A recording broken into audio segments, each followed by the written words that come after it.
नमस्कार, बहुत स्वागत है आपका। न्यूज अपडेट देख रहे हैं आप और मैं हूं आपके साथ सुमित शर्मा। सबसे पहले बात करेंगे मन की बात की। अपने तीसरे कार्यकाल की पहले मन की बात कार्यक्रम में प्रधानमंत्री नरेंद्र मोदी ने विभिन्न मुद्दों पर बात की है और इस दौरान उन्होंने संविधान में अपने अटूट विश्वास को दोहराया।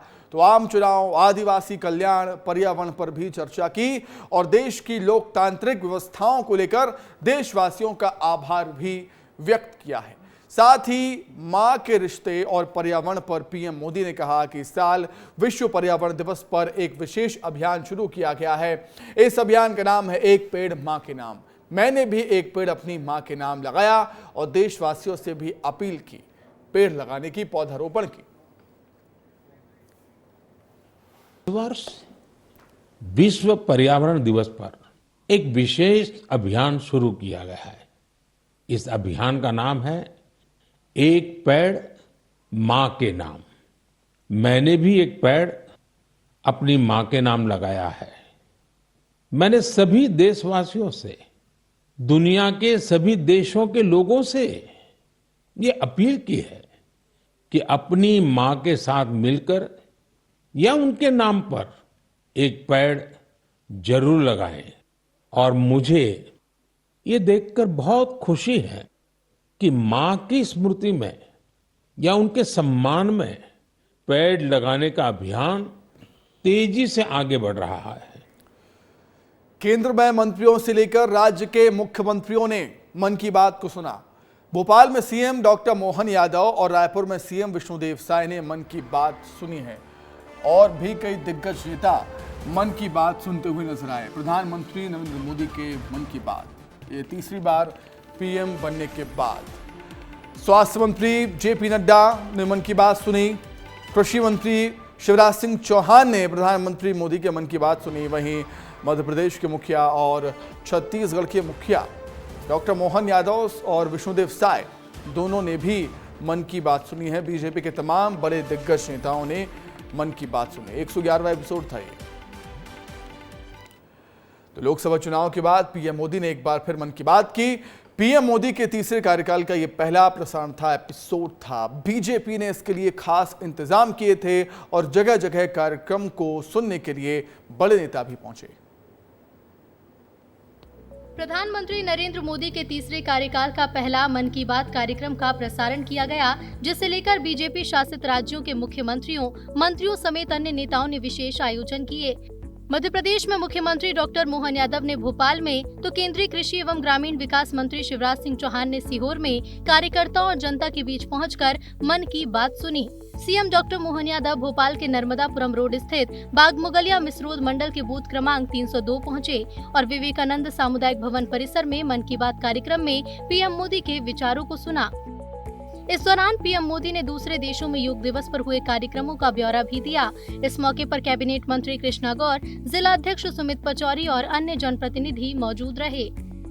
हमने मोदी जी के माध्यम से, जब से उनने प्रधानमंत्री पद का दायित्व लिया, बहुत से नवाचार किए। पूरे देश को, देश की विविधताओं को एक साथ, एकजुटता के साथ लाने के लिए और लगातार सकारात्मक माहौल बनाने में मन की बात की बहुत बड़ी भूमिका है। उसी में आज हमने सबने भी देखा कि देश के बाहर योग कैसा होता है। संस्कृत में एक पार्क में भी बात करते हैं तो उसको प्रोत्साहन देने का काम माननीय मोदी जी द्वारा किया जाता है। वहीं मन की बात कार्यक्रम में पहुंचे सीएम डॉक्टर मोहन यादव और कैबिनेट मंत्री कृष्णा गौर ने बूथ क्रमांक 302 में कार्यकर्ताओं के साथ पौधारोपण भी किया। इस दौरान कृष्णा गौर ने कहा कि पीएम मोदी मन की बात कार्यक्रम में जो बताते हैं वो प्रेरणादायक होती है। प्रधानमंत्री जी ने जिस प्रकार से पूरे देश भर के बहुत नवाचारों के बारे में हमें जानकारी दी, वो अद्भुत और अकल्पनीय है। और वास्तव में देश का प्रधानमंत्री ऐसा ही होना चाहिए, जो देश की संस्कृति, देश की विरासत और देश के नवाचारों से देश की जनता को अवगत कराएं। आज माननीय मुख्यमंत्री जी ने भी उसे बड़े ध्यान से सुना है। हम सबको गर्व है ये कहते हुए कि जितनी बातें आज प्रधानमंत्री जी ने हमें मन की बात कार्यक्रम में बताई है, वो देश के लिए गर्व और गौरव है।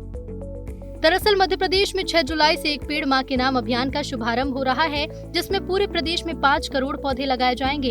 इंदौर में 51 और भोपाल में 350 जगहों पर 12 लाख पौधे लगाए जाएंगे। पूरे प्रदेश में इस अभियान के लिए विशेष तैयारियां हैं। भोपाल में मन की बात कार्यक्रम सुनने के बाद सीएम मोहन यादव ने सभी से इस अभियान से जुड़ने की बात कही है। श्याम सिंह तोमर, विस्तार न्यूज, भोपाल। तो देश भर में प्रधानमंत्री के इस कार्यक्रम का प्रसारण हुआ था। छत्तीसगढ़ की राजधानी रायपुर में प्रदेश के मुखिया विष्णुदेव साय ने कार्यकर्ताओं के साथ, मंत्रियों के साथ प्रधानमंत्री नरेंद्र मोदी की मन की बात को सुना। प्रधानमंत्री नरेंद्र मोदी के तीसरे कार्यकाल में पहली बार मन की बात कार्यक्रम का प्रसारण हुआ। रायपुर में सीएम विष्णुदेव साय राजधानी के मधु पिल्लई चौक स्थित स्वदेशी भवन पहुंचे। उन्होंने बीजेपी के क्षेत्रीय कार्यकर्ताओं के साथ पीएम की मन की बात को सुना। कार्यक्रम में मुख्यमंत्री के साथ खेल मंत्री टंकराम वर्मा और रायपुर उत्तर से विधायक पुरंदर मिश्रा के साथ बड़ी संख्या में कार्यकर्ता शामिल हुए। इस दौरान सीएम साय ने कहा कि पीएम मोदी ने एक पेड़ मां के नाम कार्यक्रम का आह्वान किया है। प्रदेश के सभी लोग अपनी मां के नाम एक पेड़ जरूर लगाएं। और हमारा भी आग्रह है छत्तीसगढ़ के लोगों से कि सभी अपनी माँ के नाम से एक पेड़ लगाएं। माँ अगर जीवित हैं तो उनको साथ में रखकर पेड़ लगाएं। अगर स्वर्गवासी हो गई हैं तो उनका फोटो रखकर पेड़ लगाएं। अगर पूरा देश एक एक पेड़ देशवासी लगाएंगे तो पर्यावरण के क्षेत्र में बहुत बड़ा एक क्रांति आ जाएगा। एक तरफ जहां प्रदेश भर में पीएम मोदी के मन की बात कार्यक्रम का प्रसारण किया गया, तो दूसरी ओर कांग्रेस ने प्रधानमंत्री के मन की बात कार्यक्रम पर तंज भी कसा। प्रदेश कांग्रेस अध्यक्ष दीपक बैज ने कहा कि पीएम मोदी 10 साल से मन की बात कर रहे हैं, लेकिन उससे कोई फायदा नहीं हुआ। प्रधानमंत्री जी 10 साल से मन की बात कर रहे हैं, उसका क्या फायदा होगा? मन की बात कार्यक्रम में पीएम मोदी ने लोगों से एक पेड़ मां के नाम लगाने की अपील की, तो वहीं छत्तीसगढ़ के मुख्यमंत्री ने भी सभी से इस अभियान में शामिल होने की बात कही। इधर कांग्रेस इस अभियान को लेकर सवाल उठा रही है, जिसे लेकर प्रदेश की सियासत गरमाई हुई है। अनमोल तिवारी, विस्तार न्यूज, रायपुर। अब बात करेंगे कांग्रेस की। मध्य प्रदेश में कांग्रेस के भीतर फैक्ट फाइंडिंग कमेटी हार के कारणों की जानकारी जरूर जुटा रही है, लेकिन कांग्रेस के भीतर फैली गुटबाजी की बीमारी का इलाज अब तक नहीं मिल पाया है। इसका असर आज भी देखने को मिल जाता है। जब कांग्रेस की इतनी बड़ी बैठक थी, पार्टी के दिग्गज नेता नदारद थे। इससे अंदाजा लगा सकते हैं कि गुटबाजी अभी भी है कांग्रेस पार्टी में। देखिए रिपोर्ट।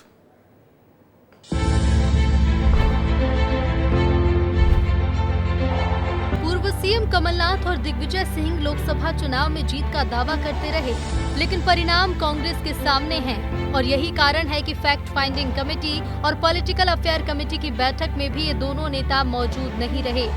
हालांकि उनके समर्थकों ने दावा किया कि उनकी निजी व्यस्तता के चलते ये बैठक में नहीं पहुंचे। जो बैठक में मौजूद हैं, वो कमलनाथ और दिग्विजय सिंह के ही लोग हैं। ये बात किसी कांग्रेस के प्रत्याशी ने नहीं, बल्कि पूर्व मंत्री और मौजूदा विधायक लखन घनघोरिया ने कही, जिस पर आपत्ति जाहिर करते हुए पूर्व मंत्री सज्जन सिंह वर्मा ने कहा कि जो कभी कमलनाथ के करीबी हुआ करते थे, उन्होंने फैक्ट फाइंडिंग कमेटी की मौजूदगी के दौरान खुद को दोनों नेताओं से अलग कर दिया। ये कोई बाध्यता नहीं थी। दिग्विजय सिंह जी हमारे सीनियर लीडर हैं, सबकी अपनी व्यस्तताएं होती हैं। नकुलनाथ जी की अपनी व्यस्तताएं होती हैं। इतने सारे लोग उन्हीं के हैं, दिग्विजय सिंह जी के और कमलनाथ जी के हैं जो आए। 100 लोगों में से 98 लोग उपस्थित हैं, 2 लोग नहीं आए। व्यक्तिगत कारण भी जीवन में, व्यक्तिगत जीवन भी तो होता है भाई। आदमी का पहले से कार्यक्रम बना हुआ है, कोई विदेश यात्रा पे, कोई अपने निर्धारित कार्यक्रमों में दिग्विजय सिंह जी लगे हैं। अब जीतू पटवारी के सामने चुनौती है कि मध्य प्रदेश में पहले कांग्रेस में हार की बीमारी को दूर किया जाए। पटवारी का कहना है कि 2 दिनों से बैठक चल रही है। हमारी बैठकों से स्पष्ट हो जाएगा कि आखिर हार के क्या कारण रहे। हार की बीमारी का कारण पकड़ में आ चुका है, उसे जल्द ही डायग्नोस किया जाएगा। जो कारण आया वो बताना भी चाहिए। और अभी तो मैंने कल भी कहा था कि डायग्नोस नहीं होगी बीमारी तो दूर कैसे होगी। तो जो सच है, जो सही है, उसी पे काम। हमको एक भी सीट नहीं मिली है लोकसभा में, और ये बहुत ही चिंता का विषय है, क्योंकि मध्य प्रदेश हमेशा एक ऐसा राज्य रहा है जहाँ कांग्रेस मजबूत रही है।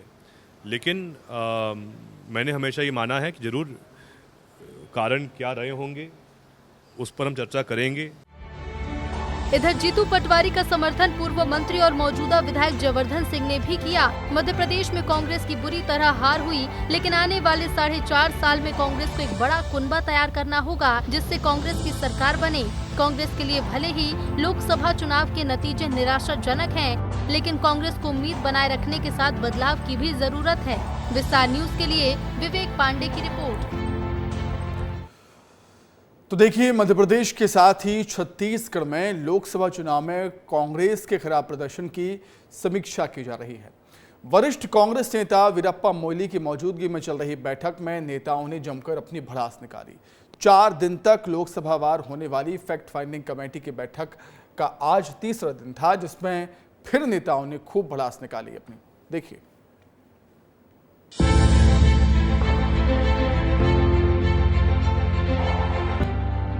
छत्तीसगढ़ में विधानसभा और लोकसभा चुनाव में कांग्रेस की हार के बाद मंथन के दौरान गुटबाजी और भीतरघात की शिकायतें कई सीटों में उभरकर सामने आई हैं। साथ ही कार्यकर्ताओं की नाराजगी दूर नहीं कर पाने जैसे कारण भी सामने आए हैं। इसी बीच प्रदेश कांग्रेस कमेटी के अध्यक्ष दीपक बैज ने कहा कि छत्तीसगढ़ में सत्ता और संगठन में तालमेल था, बावजूद इसके कहीं न कहीं कमियां रही हैं। माननीय वीरप्पा मोइली जी और हरीश चौधरी जी की टीम छत्तीसगढ़ आज तीसरे दिन है और लगभग 7 लोकसभा रायपुर में 2, रायपुर और महासमुंद, और कल बिलासपुर में 5 लोकसभा की समीक्षा होने के बाद आज कांकेर जा रहे हैं, जहां पर बस्तर लोकसभा और कांकेर लोकसभा की समीक्षा होना है। और इसके बाद कल फिर 2 लोकसभा दुर्ग और राजनांदगांव, हमारे लिए पूरी 11 लोकसभा की समीक्षा होगी।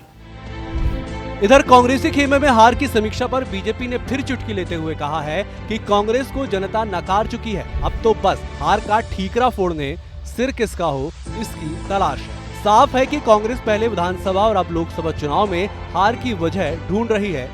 इसकी रिपोर्ट सार्वजनिक हो ना हो, लेकिन कांग्रेसी खेमे में नेताओं की आपसी खींचतान और आरोप प्रत्यारोप पार्टी के भीतरी हालात का इशारा दे रहे हैं। इस बीच सीएम विष्णुदेव साय ने भी कांग्रेस पर तंज कसते हुए कहा कि ये उनका मामला है, वो लोग अपनी चिंता करें, हमें जनता ने चुना है, हमको उनकी उम्मीद पर खरा उतरना है। जिस प्रकार से आरोप प्रत्यारोप का दौर चला है, जिस प्रकार से आपस में विवाद चला है, तो ये आपस में लड़ने ही वाले हैं। देखने वाली बात तो केवल इतना होगा कि इस बुरी तरह से हार का, चाहे वो विधानसभा का हार हो, लोकसभा का हार हो, ठीकरा किस पर फूटेगा, ये देखने वाली बात होगी। अभी उनका मामला है, अब उस पर वो लोग चिंता करें, हम लोग को तो अपना देखना है।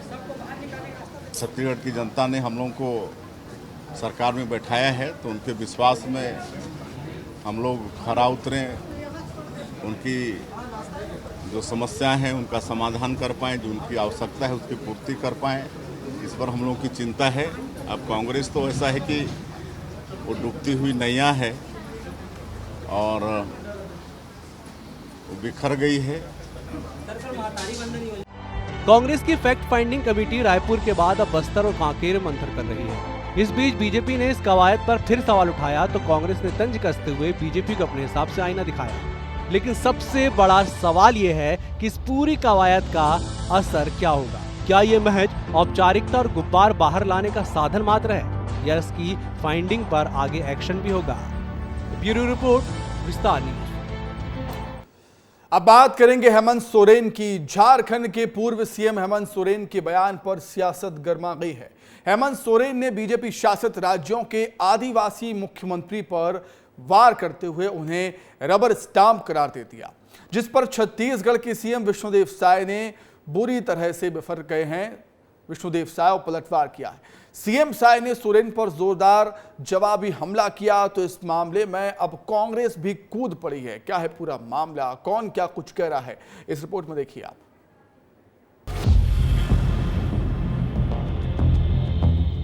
जमानत पर जेल से बाहर आए झारखंड के पूर्व सीएम हेमंत सोरेन छत्तीसगढ़ के सीएम विष्णुदेव साय के निशाने पर आ गए हैं। साय ने सोशल मीडिया प्लेटफॉर्म एक्स पर पोस्ट कर हेमंत सोरेन पर करारा पलटवार किया। साई ने लिखा है कि सोरेन आदिवासी समाज का अपमान न करें। आगे उन्होंने लिखा कि सोरेन परिवार ने जीवन भर अपने कृत्यों से आदिवासी समाज को बदनाम किया है। अब देखिए, उनने भ्रष्टाचार किया था, इसलिए उनको जेल जाना पड़ा है और आज जमानत हुआ है। कोई वो मतलब आरोप से बरी नहीं हुए हैं। और वैसे मुख्यमंत्री के मतलब मुंह से इस तरह का शब्द निकलना कोई शोभनीय नहीं है।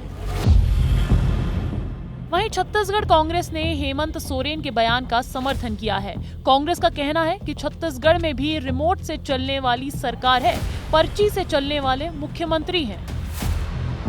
पूर्व मुख्यमंत्री हेमंत सोरेन जी ने सच ही तो कहा है। भाजपा शासित राज्यों के मुख्यमंत्री रबर स्टैंप के अलावा कुछ भी नहीं है। छत्तीसगढ़ में भी रिमोट में चलने वाली सरकार है, पर्ची वाले मुख्यमंत्री हैं। साफ है कि हेमंत सोरेन के इस बयान पर आने वाले दिनों में राजनीति और गरमाएगी। ब्यूरो रिपोर्ट, विस्तार न्यूज।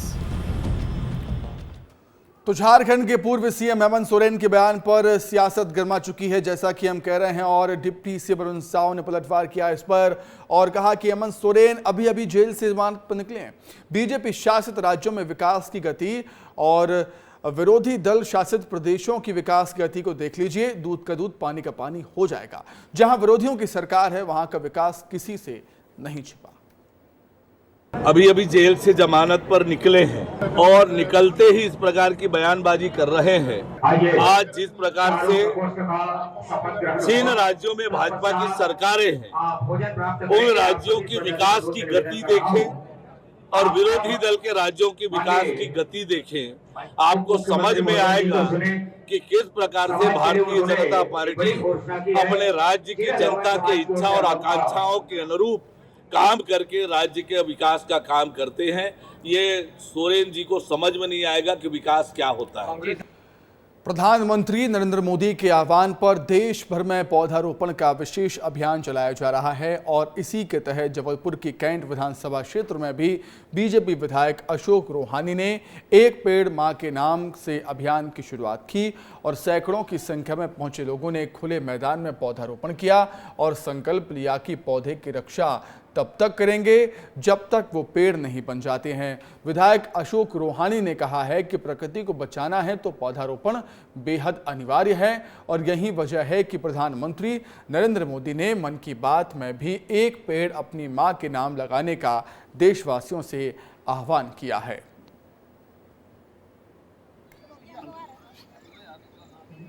केशवन दादा के जन्म दिवस पर एवं माननीय नरेंद्र मोदी जी देश के यशस्वी प्रधानमंत्री जी के आह्वान पर एक पेड़ मां के नाम का आयोजन किया गया। यह कार्यक्रम विशाल वृहद पौधारोपण कार्यक्रम मोहनिया में 60 एकड़ पर कैंट विधानसभा में किया जा रहा है। यह कार्यक्रम निरंतर जारी रहेगा। हर दिन किसी न किसी स्कूल के बच्चों को लाकर और टीचर्स को लाकर यहाँ पे पौधारोपण का कार्यक्रम निरंतर रहेंगे। जब तक 1,51,000 पौधे आसपास के क्षेत्रों में नहीं लग जाएंगे तब तक यह कार्यक्रम निरंतर जारी रहेगा। वहीं सीएम विष्णुदेव साय भाटापारा में आयोजित रानी दुर्गावती बलिदान दिवस कार्यक्रम में पहुंचे, जहां उन्होंने आदिवासी समाज की मांग पर 1.5 करोड़ से ज्यादा के विकास कार्यों की घोषणा की, जिसमें सामाजिक भवन के निर्माण के लिए 22 लाख रुपए की मंजूरी दी गई है और साथ ही सीसी रोड के लिए 25 लाख रुपए की स्वीकृति भी दी गई है। इस कार्यक्रम में सांसद ब्रजमोहन अग्रवाल, पूर्व विधायक शिवरतन शर्मा शामिल हुए थे। बात होगी आफत की बारिश की। पहली बारिश जहां राहत लेकर आई तो वहीं रीवा में ये आफत बनकर बरसी है। बारिश के दौरान बिजली मौत बनकर गिरी और 8 जिंदगियों को खत्म कर दिया। एक एक कर 8 लोगों की मौत की खबर सामने आई, जिसके बाद जिले के कई गांव में मातम पसर गया। कुछ गांव तो ऐसे हैं जहां एक साथ 3 लोगों की जान गई है। देखिए। रीवा जिले में बारिश के साथ आसमान से मौत की बरसात हुई है। पानी और बिजली ने जिले में ऐसा कहर बरपाया कि एक एक कर 8 लोगों की जिंदगी खत्म हो गई। हर तरफ मातम पसर गया। कई मवेशी भी बिजली की चपेट में आ गए। 24 घंटे में बिजली गिरने से 8 लोगों की मौत हुई है। सुहागी के केडी में 3 लोगों की मौत हुई। मछली मारने को गए चाचा भतीजे पर भी बिजली गिर गई। कुछ देर बाद ही गांव में दूसरी बार बिजली गिरी, जिसमें गांव में तीसरी मौत की खबर सामने आई। मऊगंज में 3 लोगों की मौत हुई, कई मवेशियों की भी मौत हुई है। महज 24 घंटे के अंदर ही बिजली ने 8 जिंदगियों को जलाकर खाक कर दिया। किसी के सिर से पिता का साया उठा तो किसी का लाल बिजली की चपेट में आ गया। डिगी उत्तर हमारा जो जनपद है उसमें 3 लोगों की मृत्यु की सूचना अभी सामने आई है और उसमें विधिवत अभी पीएम वगैरह करके पोस्टमार्टम रिपोर्ट लगा के जो मुआवजा उनको होता है 4 लाख तो वो देने का अभी निर्देश भी दिया। बारिश के मौसम में बिजली गिरने की ज्यादा संभावनाएं होती हैं। ऐसे में सावधानी ही आपको सुरक्षा दे सकती है। थोड़ी सी लापरवाही जिंदगी पर भारी पड़ सकती है। ऐसे में ये जानना जरूरी है कि आप बिजली से कैसे बच सकते हैं।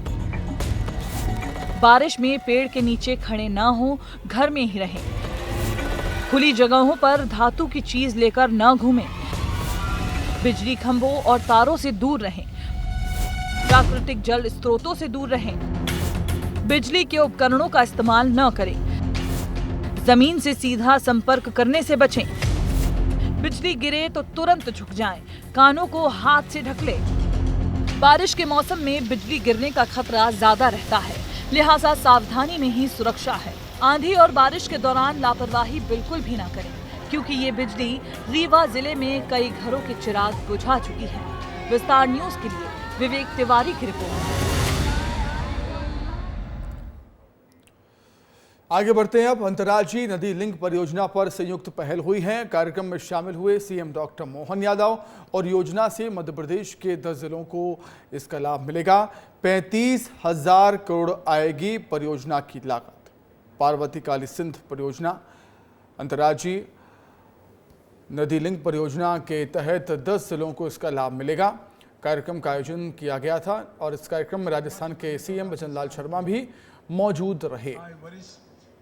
अधिकारीगण इस परिसर में उपस्थित हमारे विभाग के सभी वरिष्ठ अधिकारीगण, सम्मानित तो अंतर्राज्यीय नदी लिंक परियोजना पर संयुक्त पहल कार्यक्रम का आयोजन हो रहा है।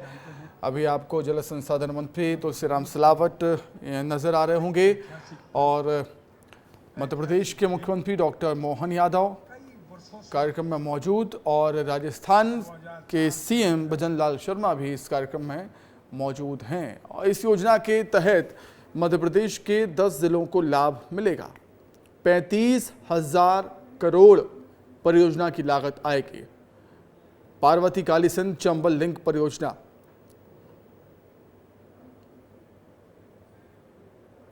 10 जिलों के किसानों को सीधा लाभ ये योजना पहुंचाएगी। राजस्थान और मध्य प्रदेश के बीच करार हुआ है इस योजना को लेकर। संयुक्त पहल है ये। अंतर्राज्यीय नदी लिंक परियोजना पर संयुक्त पहल है राजस्थान की और मध्य प्रदेश की। लगना चाहिए कि मध्य प्रदेश की धरा पर आप दोनों का स्वागत, जरा तालियों से अभिनंदन करें। ये बड़ी सौगात।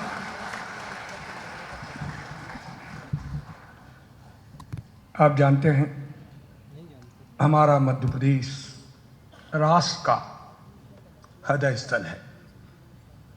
हमारे देश की आत्मा ग्रामीण अंचल में बसती है। मुझे स्मरण है सद्य मुख्यमंत्री 2003 और 2004 में मध्य प्रदेश का सिंचाई का रकबा जब दूसरी सरकार हुआ करती थी मात्र 6 या 7 लाख हेक्टेयर में हुआ करता था। सद्य मुख्यमंत्री शर्मा जी, सम्मानीय मोहन यादव जी के नेतृत्व में आज मध्य प्रदेश एक ऐतिहासिक पल भी है। हम 47 लाख हेक्टेयर में सिंचाई कर रहे हैं, यह मध्य प्रदेश है। और अगला लक्ष्य डॉक्टर मोहन यादव जी के नेतृत्व में 2025 में हमारा लक्ष्य है लगभग 65 लाख हेक्टेयर में हम सिंचाई करने वाले हैं। ये भारतीय जनता पार्टी का सरकार का संकल्प है। आप जानते हैं वर्षों पहले जो हमारी सिंचाई की योजना चलती थी खुली नहरों से, वर्तमान में हम माइक्रो सिंचाई परियोजना का प्रयोग पूरे मध्य प्रदेश में कर रहे हैं। एक हमारी मोहन कुंडलिया योजना एशिया में सबसे बेहतरीन वो योजना है। इसी के साथ आप जानते हैं 2023 में बहुत ही महत्वपूर्ण ये परियोजना पार्वती काली सिंध चंबल लिंक परियोजना, और सीधे तौर पर किसानों को फायदा इससे होगा 10 जिलों के। और राजस्थान और मध्य प्रदेश के मुख्यमंत्री दोनों ही मौजूद हैं मंच पर इस कार्यक्रम में। आगे बढ़ते हैं। अब खबर बुरहानपुर से है, जहां किसी को सुकून की मौत भी नसीब नहीं हो रही, और यहां शमशान घाट पर छत न होने से बारिश के मौसम में दाह संस्कार, अंतिम संस्कार में परेशानियों का सामना करना पड़ता है। किस तरीके से अंतिम संस्कार होते हैं देखिए, तिरपाल लगाकर ऊपर आप देख सकते हैं। लोग चिताओं के चारों ओर प्लास्टिक ढककर, तिरपाल लगाकर जलती चिता को बुझाने से बचाते हुए नजर आते हैं। वहीं इस घटना को लेकर लोगों में आक्रोश, गुस्सा है। होगा क्यों नहीं होगा? उनका कहना है कि मरने के बाद भी सुकून नहीं मिल रहा। ये मामला बुरहानपुर के सतियारा शमशान घाट का है। आम लोगों की समस्या को देखते हुए मजदूर यूनियन अध्यक्ष मैदान में उतरे और नगर निगम से जल्द ही शेड बनाने की मांग की, वैकल्पिक व्यवस्था की मांग की, ताकि बारिश के दिनों में दाह संस्कार, अंतिम संस्कार में समस्या ना हो। आयुक्त महोदय, नगर निगम महापौर जी को मैं बोलना चाहूंगा कि इसको जल्दी से जल्दी आप ठीक करें। वहां पर ये दुर्दशा इतनी विभत्स हो गई है कि एक चिता जल रही है, ऊपर से पानी गिर रहा है। इसका कारण जानना चाहिए और जो भी दोषी हो उसकी सजा उसको देनी चाहिए। जबलपुर में हुई तेज बारिश के चलते आम जनजीवन अस्त व्यस्त हो गया है। सबसे ज्यादा परेशानी उन निचले इलाकों में हो रही है जहां बारिश का पानी लोगों के घरों में भर गया है। जबलपुर के गंगानगर क्षेत्र में लोगों को हर साल जल जमाव, जल भराव की परेशानियों से दो चार होना ही पड़ता है। इस बार भी बीती रात हुई बारिश की वजह से लोगों को पूरी रात बारिश के पानी में ही गुजारनी पड़ी। कुछ दिनों पहले मध्य प्रदेश के लोक निर्माण मंत्री, पीडब्ल्यूडी मंत्री राकेश सिंह ने इसी क्षेत्र का दौरा किया था। आपको याद होगा, वो आए थे अपने समर्थकों के साथ, नेताओं के साथ। इसी तरह भरे हुए जल में, भरे हुए पानी में उन्होंने जायजा लिया था और जल निकासी के लिए अधिकारियों को निर्देशित किया था, लेकिन कोई भी ठोस कार्रवाई नहीं हो पाई, जिसकी वजह से लोग आक्रोशित हैं, गुस्से में हैं। क्षेत्र का जायजा लिया हमारे संवाददाता दुर्गेश साहू ने। इस वक्त मैं जबलपुर के गंगानगर इलाके में मौजूद हूं और यहां की तस्वीरें ये दिखाने के लिए काफ़ी हैं कि किस तरीके से लोगों को इस बारिश में भारी परेशानियों का सामना करना पड़ रहा है। आप देख सकते हैं कि लोग अभी भी अपने घर से पानी बाहर निकाल रहे हैं। क्या स्थिति बनी है भाई साहब आपने? अरे बहुत ज़्यादा स्थिति खराब है, एक एक फुट पानी अंदर है, आखिरी कमरे तक। देख सकते हैं कि घर की जो महिलाएं हैं वो इस वक्त व्यस्त हैं, रूटीन के कामों में नहीं बल्कि अपने घर से पानी बाहर निकालने में। और ये स्थिति देख सकते हैं कि पूरी नाली का पानी जो है घर के बाहर इस समय पहुंच चुका है, अंदर पहुंच चुका है। कितनी परेशानी यहाँ पर हो रही है हम उनसे पूछेंगे। आंटी, कितनी दिक्कत हो रही है आप लोगों के यहाँ पर? कहाँ दिक्कत हो रही है? अंदर से भरा है, बहुत ज्यादा भर गया, सब कमरों में हो जाता है। और ये स्थिति हर एक घर की यही स्थिति यहाँ पर मैं आपको दिखाऊंगा। और चूंकि हम जब बात करते हैं कि जबलपुर स्मार्ट सिटी की दौड़ में है, स्मार्ट सिटी के तहत हम सीवर लाइन का काम कर रहा है, और यहाँ पर आप देख सकते हैं कि वो जो लोग हैं वो इस तरीके से अपने घरों से बाहर निकलते हैं और किस जगह पर कितना गहरा पानी है इसका अंदाजा आप नहीं लगा सकते। कितनी दिक्कत हो रही है अंकल यहाँ पर? कब से पानी भरा हुआ है? 4 दिन हो गया, 4 दिन हो गया। जब मैं यहाँ पर चल रहा हूँ तो आपको काला पानी अलग से दिख जाएगा और यही इस बात को दर्शाता है कि ये पूरा नाली का पानी है। यानी कि ये जब पानी घरों में भरेगा तो ये न केवल गंदगी फैलाएगा बल्कि लोगों को बीमार करेगा, बहुत बीमार करेगा। लोग हैं, कोई ठोस व्यवस्था नहीं हो पा रही है। दावे वादे और तमाम योजनाओं की बातें तो ज़रूर हो जाती हैं, लेकिन वो केवल कागजी तक हो पाती हैं या फिर भाषणबाजी तक रह पाती है। ज़मीन पर अगर काम होता तो पिछले कई सालों से ये भुगतमानी आम जनता भोग रही है, ये नहीं भोग पाती। कैमरा नवीन के साथ दुर्गेश कुमार, विस्तार न्यूज़। मध्य प्रदेश में मानसून की एंट्री हो गई है और अब मौसम सुहाना हो गया है और ऐसे में हम सभी नदी पहाड़ों के आसपास मानसून का आनंद लेने के लिए जाते हैं। लेकिन ये जगहें इतनी सुंदर होती हैं, जितनी सुंदर होती हैं उतनी खतरनाक भी होती हैं। ऐसी ही एक जगह है भेड़ाघाट, जहां लोग बारिश के मौसम में आनंद लेने के लिए पहुंच रहे हैं। लेकिन क्या है यहाँ प्रशासन की सुरक्षा की व्यवस्थाएं, देखिए जानिए। मध्य प्रदेश में अब मानसून की आमद हो गई है। बीते एक सप्ताह के दौरान राज्य के लगभग हर हिस्से में बादलों के बरसने से तापमान में गिरावट आई है। वहीं नदियों का जलस्तर बढ़ गया है। वाटरफॉल के नजारे देखने बड़ी संख्या में सैलानी पहुंच रहे हैं। जबलपुर के करीब स्थित भेड़ाघाट में मां नर्मदा नदी पर स्थित धुआंधार का मनमोहक नजारा देखने बड़ी संख्या में पर्यटकों का दिन भर जमावड़ा रहता है। धुआंधार से उबरता पानी का गुब्बार सैलानियों के मजे को दोगुना कर देता है। दूसरी ओर वाटरफॉल और पर्यटक स्थलों पर सुरक्षा के बेहतर इंतजाम न होने की वजह से हादसों का खतरा भी बना रहता है। बोटिंग मुझे अभी भी ये धूप है, इतना ये मतलब ये नहीं आ रहा जैसा सुना था। बारिश की वजह से ना बंद किया 4 महीने, हम आए इतने दूर से, हो नहीं रहा, होना तो चाहिए। मानसूनी सीजन शुरू होते ही जबलपुर का पर्यटन स्थल भेड़ाघाट एक बार फिर गुलजार होने लगा है। लेकिन भेड़ाघाट में बारिश के चलते अब सुविधाओं में कटौती भी की गई है। पर्यटकों की सुरक्षा को देखते हुए विश्व प्रसिद्ध पर्यटन स्थल भेड़ाघाट में नौका विहार और रोपवे 15 अक्टूबर तक बंद कर दिए गए हैं, जिसकी वजह से दूसरे राज्यों से आने वाले पर्यटकों को निराशा हाथ लग रही है। भेड़ाघाट पहुंचे पर्यटकों का कहना है कि नौका विहार बंद होने से उन्हें मायूसी हाथ लगी है, लेकिन फिर भी प्राकृतिक सौंदर्य को देखकर उन्हें सुकून मिला है। नागपुर से आए हैं हम, लेकिन जो पहले मज़ा था यानी बोटिंग, रोपवे वगैरह, वो अभी यहाँ पे ऐसा कुछ खास मज़ा नहीं आ रहा है, यानी नाराज हो गए हम थोड़ी से। शुरू रहता तो और ज़्यादा मज़ा आता। मानसूनी सीजन होने की वजह से नर्मदा नदी का जलस्तर लगातार बढ़ता है, जिसकी वजह से भेड़ाघाट में नौका विहार बंद कर दिया गया है। वहीं बारिश के मौसम में रोपवे को भी बंद कर दिया गया है। प्रशासन का कहना है कि हर साल तमाम प्रयासों के बावजूद भी पर्यटक अपनी लापरवाही से हादसों का शिकार होते हैं। इसलिए इस बार प्रशासन रोको टोको अभियान भी चला रहा है और पर्यटकों को तेज बहाव के नजदीक जाने से रोका जा रहा है।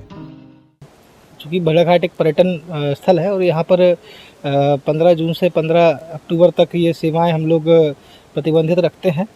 चूँकि यहाँ पर घाट के समीप जो है लोगों का जाना आना अत्यधिक रहता है, तो इसलिए इन सेवाओं को हम रोक देते हैं ताकि किसी प्रकार से जो बाढ़ आदि की समस्या है इसमें लोग बाग परेशान ना हो। इसके अतिरिक्त सुरक्षा व्यवस्था नगर परिषद द्वारा तैनात की जाती है। सुरक्षा व्यवस्था के अंतर्गत प्रत्येक घाटों में आवश्यकतानुसार टीम और कर्मचारियों का बल लगाया जाता है ताकि वहां पर निरंतर उनका निगरानी की जा सके, किसी भी ऐसी अनहोनी ना हो पाए, इसके लिए निरंतर प्रयास किए जाते हैं। बारिश का सीजन आते ही नदी के किनारे में बने पर्यटन स्थलों में पर्यटकों की भीड़ उमड़ने लगती है।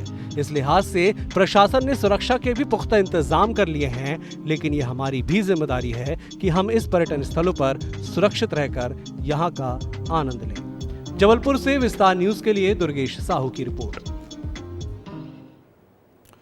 तो जरूर मौसम का आनंद लीजिए, लेकिन सुरक्षित रहकर, सावधान रहकर आगे बढ़ेंगे। अब राजनांदगांव के दिग्विजय स्टेडियम में गड्ढों ने भ्रष्टाचार की पोल खोलकर रख दी।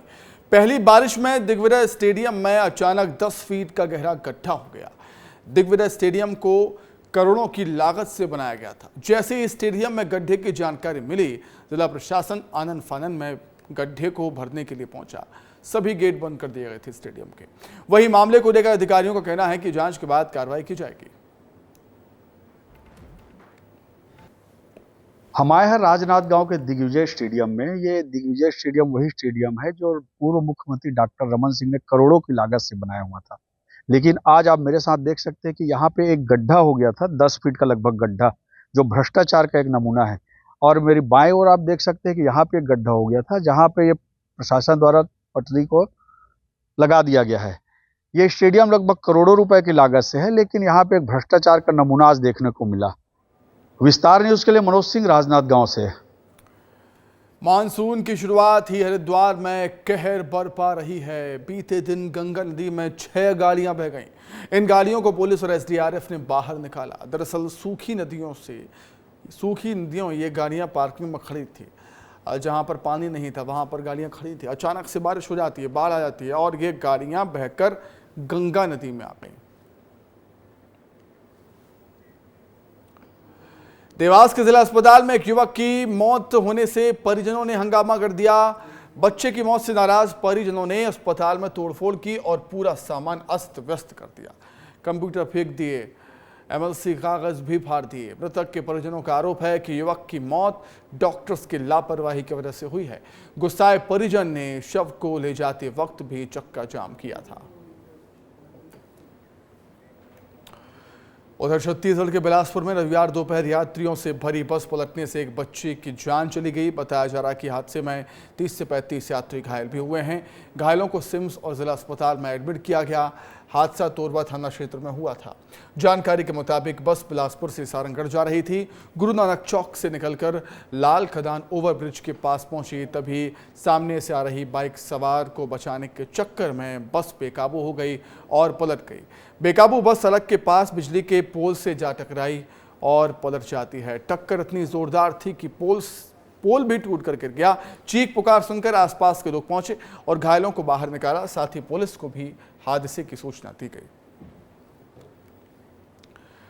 उधर बिलासपुर में हुए सड़क हादसे पर मुख्यमंत्री विष्णुदेव साय ने दुख जाहिर किया। सीएम साय ने सोशल मीडिया एक्स पर पोस्ट कर दुख जाहिर किया है। उन्होंने लिखा है कि बिलासपुर के पास बस पलटने से एक बच्ची की निधन और 30 से 35 यात्रियों के घायल होने की घटना बेहद दुखद है। घायलों को सिम्स जिला अस्पताल में भर्ती करवाया गया है। कलेक्टर को घायलों के इलाज की उचित व्यवस्था करने के निर्देश भी दिए गए हैं। ईश्वर से दिवंगत बच्ची की आत्मा की शांति और घायलों के जल्द से जल्द स्वस्थ होने की प्रार्थना भगवान से करता हूं। वहीं बलरामपुर में झोला छाप डॉक्टर ने महिला को मौत के मुंह में लाकर खड़ा कर दिया। एक मेडिकल स्टोर संचालक ने अपनी दुकान में ही महिला की सर्जरी कर दी है। देख रहे हैं आप, सर्जरी के बाद महिला की हालत इतनी बिगड़ जाती है कि उसे 2 लाख रुपए खर्च करने पड़े ठीक होने के लिए। लेकिन अभी तक मेडिकल स्टोर संचालक के खिलाफ कोई कार्रवाई नहीं हुई है, जो कि हैरान करता है।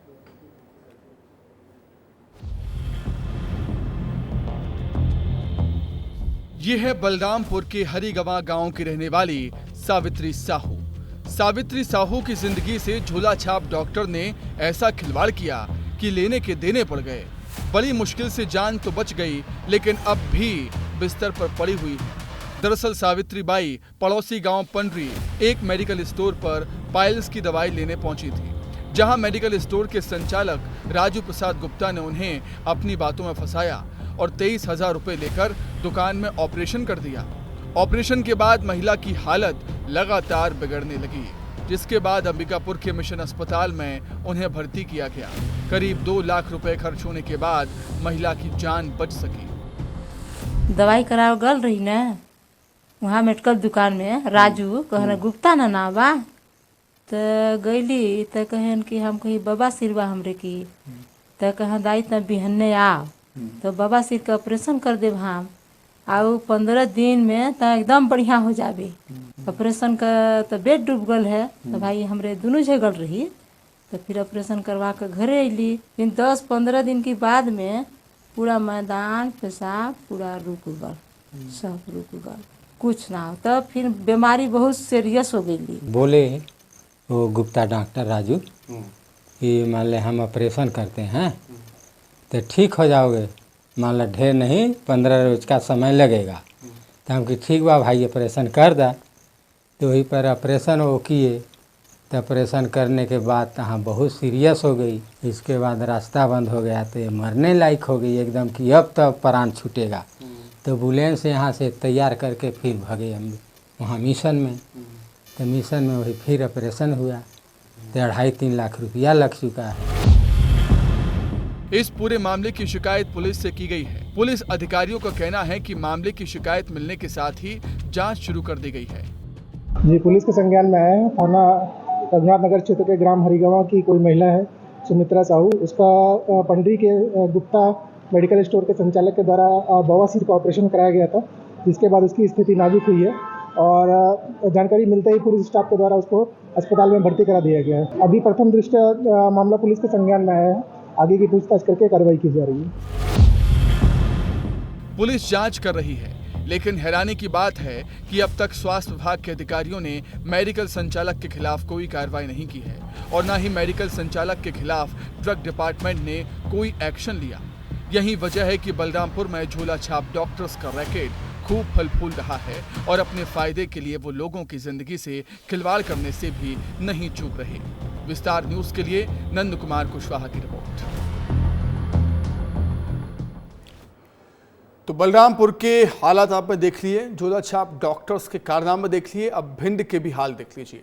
भिंड में जिला अस्पताल प्रबंधन की बड़ी लापरवाही सामने आई है, जहां PICU में मरीज बच्चों का इलाज भीषण गर्मी में ड्यूटी पर तैनात डॉक्टर स्टाफ नर्स ने मोबाइल टॉर्च चलाकर किया। साथ ही बीमार बच्चों के पालकों ने हाथ के पंखे से बीमार बच्चों की हवा की। ऐसे कई पालक अपने अपने बीमार बच्चों को लेकर वार्ड से बाहर निकलकर पेड़ के नीचे बैठे हुए नजर आए। अंदर पंखा नहीं चलता, AC नहीं चलता है। ये सिलसिला 1.5 से 2 घंटे तक चलता रहा, लेकिन वार्ड का इन्वर्टर जनरेटर बंद पड़े हैं। जैसे ही ये जानकारी विस्तार न्यूज की टीम को लगी, वैसे ही विस्तार न्यूज की टीम ने ये पूरी घटना अपने कैमरे में कैद की, जिसकी खबर का बड़ा असर हुआ है और सिविल सर्जन को CMHO ने नोटिस जारी करके जनरेटर बंद होने का कारण पूछ लिया है कि आखिर ऐसा हुआ क्यों। मैं इस समय भिंड जिला चिकित्सालय के PICU वार्ड में मौजूद हूँ, जहाँ पर 2 रोज पहले बिजली कटौती से मरीजों का बेहाल हो गया था और मोबाइल की टॉर्च के जरिए से मरीजों का इलाज किया गया। इस पूरे मुद्दे को विस्तार न्यूज ने सीधे मुद्दे की बात पर उठाया और अधिकारियों तक बात को पहुंचाने का काम किया, जिसके बाद एक बड़ी कार्रवाई हुई है। यहाँ पर कुछ मरीज मौजूद हैं, हम उनसे जानने की कोशिश करेंगे और समझने का प्रयास करेंगे कि आखिर उस दिन क्या हालात हुए थे, क्या स्थितियाँ बनी थी, कैसे डॉक्टरों ने फिर इलाज किया यहाँ पर। मोबाइल में कटोरे से इलाज किया था, कुछ तो मरीज बाहर कट गए थे। मरीज वार्ड से बाहर भी भाग गए थे। हाँ, हमसे भी बाहर बैठे पेड़ों के नीचे बच्चों को ले ले। लेकिन हमारे साथ यहाँ और भी लोग हैं, हम इनसे जानने की कोशिश करेंगे और समझने का प्रयास करेंगे कि आखिर उस दिन किस तरीके के हालात बने। भाई वो लाइट 2 दिन पहले यहाँ नहीं थी, क्या स्थिति यहाँ वार्ड में रही बताएं। तो बच्चे को लेकर चला गया था बाहर, मैं तो घर पे लेके चला गया। उसके बाद विस्तार न्यूज ने अपने कार्यक्रम में इस मुद्दे को उठाया है, तो आप विस्तार न्यूज के लिए कुछ कहना चाहेंगे। मैं क्या धन्यवाद कहता हूँ और क्या। जी, हमारे साथ यहाँ महिला भी मौजूद, हम इनसे भी जान लेते हैं कि उस दिन क्या हालात बने थे। अब बिजली आई है, कार्रवाई भी हुई है। उस दिन बहुत हालात गंभीर थे, डॉक्टर ने इलाज किया था, वो अपने मोबाइल की टॉर्च के जरिए किया था। उनको भी काफ़ी पसीना आ रहा था, बच्चों परेशान थे, सारे बच्चे बाहर निकल गए थे और वार्ड पूरा खाली हो गया था। सारे कमरों में बिजली थी पर यहाँ नहीं थी ICU में। विस्तार न्यूज चैनल ने इस खबर को प्रमुखता से दिखाया, अब उस पर कार्रवाई हुई है, क्या कहना चाहेंगे। मैं विस्तार न्यूज का अपने सहे दिल से धन्यवाद करना चाहती हूँ। विस्तार न्यूज के जरिए बिजली आ गई थी 2 घंटे के बाद। यहाँ पर जो भर्ती मरीज थे उनका टॉर्च के जरिए से इलाज किया गया और अपने अपने फ़ोन की टॉर्च को जलाकर यहाँ पर मरीजों का उपचार किया गया। आखिर जिला अस्पताल प्रबंधन के द्वारा आगे क्या कार्रवाई की जाएगी, ये एक देखने वाली बात होगी। भिंड से विस्तार न्यूज के लिए NK बटेले। उधर छत्तीसगढ़ के कांकेर में संचालित राइस मिल में हुए दुष्कर्म के मामले में आरोपी को पुलिस ने गिरफ्तार कर लिया है, लेकिन अब तक अवैध कब्जे पर कोई कार्रवाई नहीं हुई, जिससे कई सारे सवाल भी खड़े हो रहे हैं। क्या है पूरा माजरा, देखिए इस रिपोर्ट में। कांकेर में राइस मिल में नाबालिग आदिवासी युवती से हुए दुष्कर्म के मामले में अब तक कई खुलासे हो चुके हैं। जांच में पता चला है कि राइस मिल अवैध कब्जा कर बनाई गई। मामले में कांकेर SDM अवैध कब्जा तोड़ने की बात तो कह रहे हैं, लेकिन अब तक राइस मिल पर बुलडोजर नहीं चल पाया है। राइस मिल वाला प्रकरण तहसीलदार के पास धारा 248 में चल रहा है पूरा एक संहिता के अंतर्गत। इसमें तहसीलदार ने बताया है कि अंतिम आदेश वो कर चुके हैं, तो जल्दी ही वो अतिक्रमण हटाने की कार्रवाई करेंगे उसमें। दरअसल कांकेर के एक राइस मिल में झारखंड के युवक ने वहां काम करने वाली एक आदिवासी नाबालिग को हवस का शिकार बनाया था। इसके बाद आरोपी को पुलिस ने 10 मई को गिरफ्तार कर जेल भेज दिया। तब से सवाल उठने लगे थे कि आखिर राइस मिल में नाबालिग युवती से काम कैसे लिया जा रहा था। कांकेर विधायक आशाराम नेताम ने अधिकारियों को फटकार भी लगाई। जमीन मापने पर राइस मिल का आधा हिस्सा अवैध कब्जे की बुनियाद पर खड़ा पाया गया। मिल चलाने वाला जो मैनेजर है, उन्होंने आदिवासी लड़कियों को रेप किया, जिसमें पता चला तो अपन लोग उसको थाना ले गया, FIR हो गया। पर फिर मिल में जांच के लिए प्रशासन के द्वारा गया तो वहाँ मिल को अवैध रूप से कब्जा भी पाया गया। जो उसके पहले गांव के द्वारा, ग्रामीणों के द्वारा कई बार आवेदन निवेदन किया प्रशासन से, तो उस समय सरकार कांग्रेस का थी और वो कांग्रेस का एक नेता भी है, इसलिए वहाँ पर पहले सरकार जो थे उसमें एक्शन नहीं लिया गया। विधायक और प्रशासनिक अधिकारियों के आदेश को लगभग 40 दिन बीत चुके हैं, लेकिन अब तक अवैध कब्जे पर बनी राइस मिल में कार्रवाई नहीं हुई, न ही विधायक के फटकार का कोई भी असर हुआ। अब देखना होगा कि मामले में कब तक कार्रवाई की जाती है। ब्यूरो रिपोर्ट, विस्तार न्यूज। मध्य प्रदेश में गौकशी, गौ तस्करों के खिलाफ सरकार काफी सख्त है। बावजूद इसके प्रदेश के अलग अलग हिस्सों में इससे जुड़ी वारदातें सामने आती रहती हैं, लेकिन मंदसौर से एक अच्छी पहल सामने आई। यहां के मुल्तानपुरा में मुस्लिम समाज के लोगों ने फैसला किया है कि अगर समाज से कोई भी गौकशी या गौ तस्करी जैसी वारदात में शामिल पाया जाता है तो उसका समाज से बायकॉट कर दिया जाएगा। मुल्लानपुरा गांव के मुस्लिम समाज के लोगों ने एकजुट होकर फैसला किया है कि अब गांव का कोई भी परिवार या सदस्य देश में कहीं भी गौ तस्करी, गौकशी जैसी घटनाओं में लिप्त पाया जाता है तो उनका सामाजिक बहिष्कार किया जाएगा। समाज के लोगों ने फैसला किया कि ऐसे आरोपियों और उनके परिवारों की यहां आना जाना बंद रहेगा। इतना ही नहीं, खुशी या गम यानी शादी और मौत में भी कोई शामिल नहीं होगा। और आइए अब सीधे रुक करेंगे, अंतर्राज्यीय नदी लिंक परियोजना का कार्यक्रम हो रहा है। सीएम डॉक्टर मोहन यादव संबोधित कर रहे हैं। दो राज्य लगभग 20 साल से ज़्यादा समय से छोटे छोटे इशू को लेकर के बिना बात के कुछ न कुछ कारण से अपने अपने राज्यों के हित होते हैं, मानते हैं, लेकिन राज्यों के हित में हमको और एक निगाह रखना पड़ेगी, वो है देश हित। देश हित से बड़ा कोई हित नहीं हो सकता है। इस अहंकार की भावना से ऊपर आकर के मैं राजस्थान के मुख्यमंत्री जी के लिए अभिनंदन करना चाहूँगा। मध्य प्रदेश की इस धरा पर, राजा भोज और विक्रमादित्य की इस धरा पर एक बार जोरदार ताली बजा करके माननीय भजन लाल जी शर्मा मुख्यमंत्री राजस्थान का अभिनंदन है, वंदन है। जिस ढंग से उनने अपनी बात कही है उसमें वो सारी बात के परिलक्षण हुआ है। मंच पर ही मौजूद जल संसाधन मंत्री माननीय तुलसीराम सिलावट जी, हमारी मंत्री श्रीमती कृष्णा गौर जी, मंत्री श्रीमान राकेश शुक्ला जी, दोनों ACS, इस अवसर पर मौजूद आमंत्रित अतिथिगण और पत्रकार साथियों, ये मूल कार्यक्रम हमारे लिए यशस्वी प्रधानमंत्री का एक बार अभिनंदन करें, माननीय नरेंद्र मोदी जी का, जिनकी भावना के अनुरूप ये पूरा कार्यक्रम किया जा रहा है। और उनकी उदात्त भावना इस बात के लिए ही है कि लगातार राज्य आपस में अपने मसलों को भी सुलझाए और मसलों में खास करके जो जल का बंटवारा होता है, बड़े पैमाने पर नदियों से बहने वाला जल लोगों की जिंदगी में काम आए, उससे बदलाव आए। और मुझे इस बात की प्रसन्नता है कि जैसे हमारी सरकार बनी और सरकार बनने के बाद माननीय भजनलाल जी और हम लोग मिले थे 28 जनवरी को, और उस समय आपने और हमने एक विषय निकाला कि यहाँ हमारे अधिकारियों के लेवल पे बड़े पैमाने पर इसकी आवश्यकता तो है कि राजस्थान के अंदर यहाँ से बह के जाने वाली तीनों नदियाँ, चंबल, काली सिंध, पार्वती, इन तीनों की जलधाराओं का दोनों राज्यों की बेहतरी के लिए कैसे उपयोग हो सके। आज हम इस बात के लिए निश्चित रूप से एक बड़ा मन करके चलें कि छोटे मोटे इशू अगर हैं उन इशू को समाधान कर लें, और न केवल पानी, जब बैठे बात करने निकले तो चंबल, ये PKC योजना जिसको पार्वती काली सिंध चंबल योजना कहते हैं, ये तो होने की बात हुई सही, और भी बहुत सारे विषय हैं जिन विषयों में एक तरह से माना जाता है कि राजस्थान और मध्य प्रदेश तो भाई भाई है, दोनों में कभी कोई अंतर है ही नहीं। इतनी आत्मीयता है और ऐसा कल्चर एक दूसरे से मिला जुला है।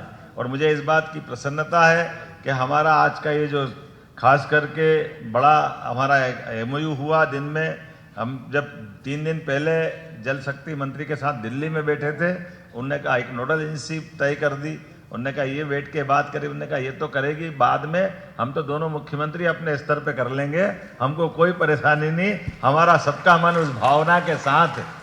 और हमने हमारी भावना बता दी। मुझे इस बात की प्रसन्नता है कि इस बहुत बड़े एक MOU को हमने परवान चढ़ाया है। और साथ ही साथ जिस प्रकार से बाकी विषय आए हैं, हम सब कल्पना करें, चंबल में हमारा श्योपुर, मुरैना, फिर ग्वालियर का हिस्सा, अब ये आज भी पानी के कारण से कैसे कष्ट में रहता है, ये कोई से छिपा हुआ नहीं। हमारे राकेश शुक्ला जी आते हैं, इनकी साइड से जैसे चंबल में जाते हैं तो ये बड़े पैमाने पे हमारी जो पुरानी परेशानी थी, लोग वहाँ जीवटता के साथ रहते हैं, बड़ी बात है। अदरवाइज गुना के पीछे से लगा करके राजस्थान का हमारा राजगढ़ से लगाकर आगर तक का पूरा बेल्ट, पीने का पानी हो, बिजली की व्यवस्था हो, ये इस समझौते के कारण से चंबल का हिस्सा अर्थात मुरैना, श्योपुर, ग्वालियर, पीछे से आए तो गुना, राजगढ़, आगर, शाजापुर, इंदौर, उज्जैन, ये लगभग 13 जिलों में इसके पानी से पूरा इलाका हमारा सरसब्ज होने वाला है। और आनंद की बात यह कि 13 ही जिले हमारे उधर से राजस्थान के साथ लगे हुए भी, और कितना कष्ट होता सुनकर के। आपने तो तैयारी भी कर ली, बांध बना करके, कुछ तो बांध आपके बने हुए थे और वो बांध पानी को तरस रहे, और हमारे पास बांध बनाने का इच्छा शक्ति नहीं थी। लेकिन ये जो परस्पर आपस का एक दूसरे के साथ खड़े होकर के मजबूत जल संरचना बनाने का, और इस बात का आनंद है कि अब हमारा पानी का एक एक बूंद हमारे क्षेत्र के राजस्थान और मध्य प्रदेश के विकास में काम में आने वाला है। उसका ऐतिहासिक पल आज हमारे सामने संपन्न हो रहा है, जिसके कारण से ये भविष्य में एक नई इबारत लिखी जाएगी। अतीत का उदाहरण भी था, हमको सबको केवल याद करने की देर है। आज़ादी के तुरंत बाद गांधी सागर का एक बड़ा डैम, जिसके कारण से बड़े पैमाने पर हमारे राज्य को लाभ मिला, राजस्थान को लाभ मिला, और ऐसे उदाहरण आगे बढ़ना चाहिए थे। और ये तो उस दौर में था जब उसके लिए जल संरचना बनाने के लिए बहुत कष्ट आए होंगे, लेकिन मोदी जी का उदार मन देखो, ये लगभग 72,000 करोड़ की योजना, और 35,000 करोड़ हमारे को मिल रहा है, 35,000 करोड़ राजस्थान को मिल रहा है। देने वाला दे रहा है, लेने वालों के मन में पता नहीं क्या गड़बड़ हो रही। तो ये जो माननीय प्रधानमंत्री 10 साल पहले ये करा सकते थे, ये देने वाले दाता के लिए कोई कैसे मना कर सकता है। हमारे राज्यों का भला हो, 35,000 करोड़ दोनों राज्यों को मिल रहे हैं। और ऐसे कैसे ही आपका ये भिंड का पूरा इलाका, केन बेतवा नदी योजना, ये राजस्थान के समान हम उत्तर प्रदेश से MOU कर रहे हैं।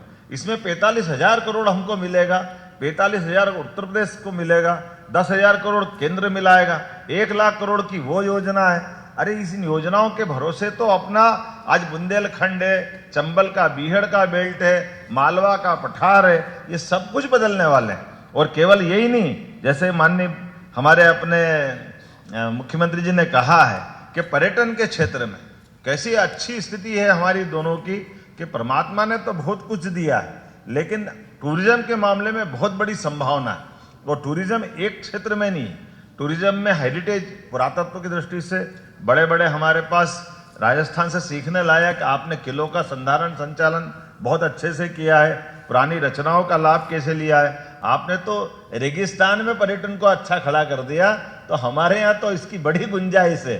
और आप तो धार्मिक पर्यटन का भी बड़ा केंद्र है, इसलिए धार्मिक पर्यटन के लिए हमने कुछ प्रयास किए। और ये बात सत्य है कि अतीत के काल में अब वो सब भी लोग जानने की इच्छा रखते हैं। जैसे मथुरा से भगवान कृष्ण अगर चले हैं और उज्जैन पहुंचे हैं, तो निश्चित रूप से राजस्थान से ही होकर आए हैं।